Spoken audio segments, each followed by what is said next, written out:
आज प्रामुख्याने जत तालुक्यामध्ये आमदार गोपीचंद पडळकरांनी मेहनत घेऊन जिल्हा नियोजन निधीमधून डीपीडीसी मधून खूप वेगवेगळ्या कामासाठी निधी मिळवले। त्याची पायाभरणी तरी होती किंवा त्याचं लोकार्पण तरी होतं। पहिला कार्यक्रम आम्ही केला उमदीला पोलीस स्टेशनच्या आवारामध्ये एकूण 8 अंमलदार आणि एक त्यांचा सिनियर असे 9 क्वार्टर तयार झाले।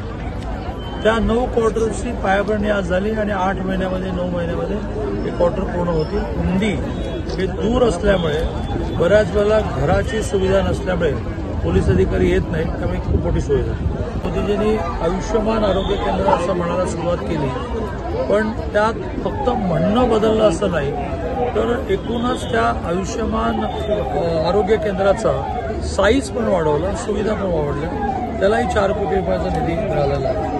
मग आम्ही जतमध्ये आलो, वन विभागाला त्यांच्या राज्य निधीतून एक त्यांचं कार्यालय आणि त्यांच्या वनपालाचं निवासस्थान मिळालं, ते पूर्ण झालं, त्याचं लोकार्पण झालं।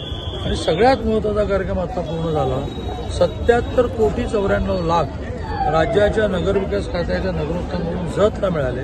त्यातून जत शहराची पूर्ण पाण्याची व्यवस्था 100% लागणार, 24 तास पाणी, शुद्ध पाणी, खूप मोठा प्रोजेक्ट आहे, त्याची पायाभरणी झाली।